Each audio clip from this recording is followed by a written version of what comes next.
What's up, everybody? I'm back finally with another, review.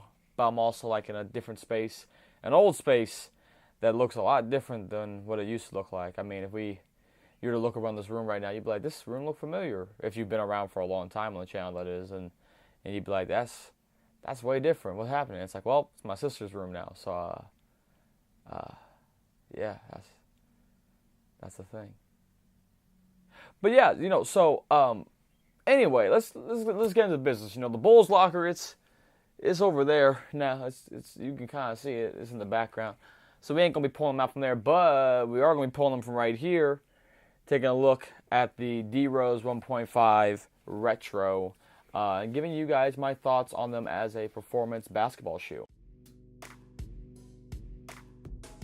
So guys, look at the DRose 1.5. Let's start off with all the tech of them. I'm actually going to start from the bottom and work my way up the traction. Traction on the DRose 1.5 is really great. I forgot how amazing the traction was on the 1.5s. No matter what court I was playing on, the traction held up great. Whether I was playing on a really dusty floor like a 24-hour fitness that hasn't been rebuffed or anything in like a couple years, or whether I was playing at my college campus, university's campus, rec center, where those floors are pristine and nice. The shoe did great and performed well traction-wise. I couldn't complain at all. I forgot that they gripped just so well, and it surprised me, especially in comparison to some shoes I've hooped in recently, like the Marquee Boost, for example. I was playing in those recently, and I took them out to 24 hours to play in, and I couldn't keep grip to save my life. It was wild. But in comparison to these, the traction I don't know if it's necessarily just the silica pads right here, if these really help out, or just these little nubs. It just does a great job. And it's crazy seeing how great of a job these do, especially when you look at how the traction evolved, I guess, across all the DRose models. The 1.5 still, honestly, is probably up there tied with me for the Rose 7s in terms of the best traction on a DRose model. Coming into the other tech, we got the sprint frame here and the back that carries up, through to give you that support in your heel. And lockdown sprint frame does great. It comes with the lockdown and support on the shoe. It's pretty nice. The lacing system is, a classic traditional lacing style. The leather materials are nice and soft. But they go, and once you lace a shoe up, it contains your foot really well and keeps it on the footbed nicely. I never really had a complaint about feeling like my foot wasn't contained well. What I did do that was different is when I was hooping without my ankle braces, which I did a couple times, and they felt great still. I just would lace them up to the very top when I had my speed wraps on. What I did, because the laces were so long, was I double laced them through these top two holes here. So I took them through once and took them through again, so that way I just didn't have a huge laces dangling off my foot. And so that was very nice. When it comes to breathability and ventilation, this is the old Sprint skin. It's not as breathable as their Sprint Web stuff or something like Prime Knit, but it gets the job done. I never really felt like, oh my god, my foot can't breathe in the shoe any more than other models of some basketball shoes I played in. Even going back to the Marquee Boost, those I figure, at least in my memory of playing them, because I stopped playing in those, really go back to playing in these, and I almost like playing in the Rose 9s more than them, which I don't know if it was the fact that the Rose 9s just broke in a little bit better for me over time, but that's a different story. But these did a pretty great job keeping my foot feeling like it wasn't just a trap of heat, And the other thing when it comes to this Rose 1.5 is that they're just fun to play in. I don't know what it is. I don't know if it's the fact that it's the nostalgia to it, or if it's just the way that they're built. It's a low to the ground shoe, so there's a lot of court feel, which is nice. The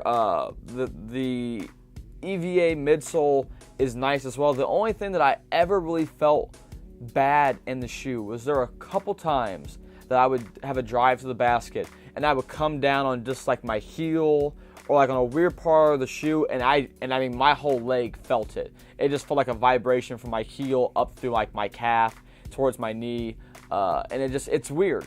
And it was a weird feeling, and it's something I hadn't experienced in a while in any of the shoes I've hooped in. And I don't know if it was because of I've been playing better since I played in these two. I don't know if that's just because of this, again, the nostalgia, and I just feel like, yeah, I'm in the 1.5 retros. I'm about to hit it with this Derrick Rose move real quick, or if it just comes into the fact that since they don't have boost and they don't have a lot of cushioning, I can feel a lot more of the impact, and honestly, I believe that's what it is. And this shoe, I think it's great.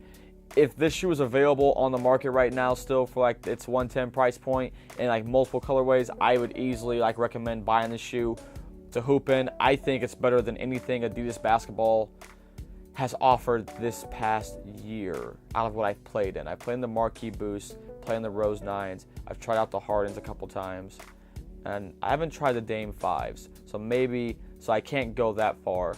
And then of course I don't really know in comparison to some Nike models. I only know what I've seen off other people's reviews, and mainly watching like Chris and Nightwing's reviews over at Wear Testers. But the 1.5s, I mean, again, for that 110 price point, this shoe's great. Like this, I wish the Rose line was still this cheap and still this like great in terms of performer. Because the Rose 9s, I'll get into it because instead of doing like a performance review on the Rose 9s, I think I'm just going to talk about it in a comparison video about the Rose line in general.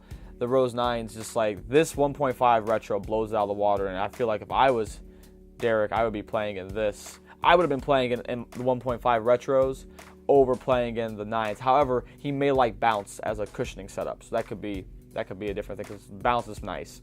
But yeah, 1.5 retros are a great basketball shoe. I think performance-wise, it's probably one of the most fun times I've had playing in a basketball shoe in a while. And it's just, I don't know if it's just that it's an old throwback or if it's because of how they're built and constructed. And they just, I mean, even after playing them for a while, as you guys have seen, they still hold up pretty well.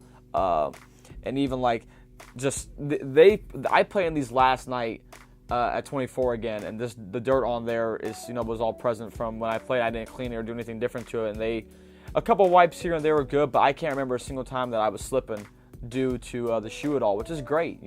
That's not something that you get too often when it comes to the basketball shoes out on the market currently. I just don't know. I don't know what it is. Don't know how I even describe it. One thing I do want to say about size when it comes to potentially hooping in these, I got my true size in the shoes to the 10. The 10's fine, but there is a little bit of toe room and dead space up there, and so a 9.5 I think may have been a little bit of a better choice for me.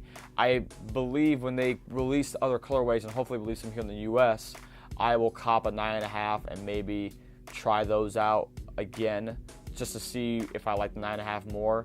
I have a 9.5 and one of my pairs of 1.5s from the OGs, the home colorway, and those are fine, but I do remember my toes kind of do rub up against the front of them, but that was more, I can't remember the material on those were a little slightly different from this, so I don't know, but I'd say probably go potentially go down half a size, but honestly, no, I'm gonna say stick with your true size because I stuck with my true size and I enjoyed it still, so yeah.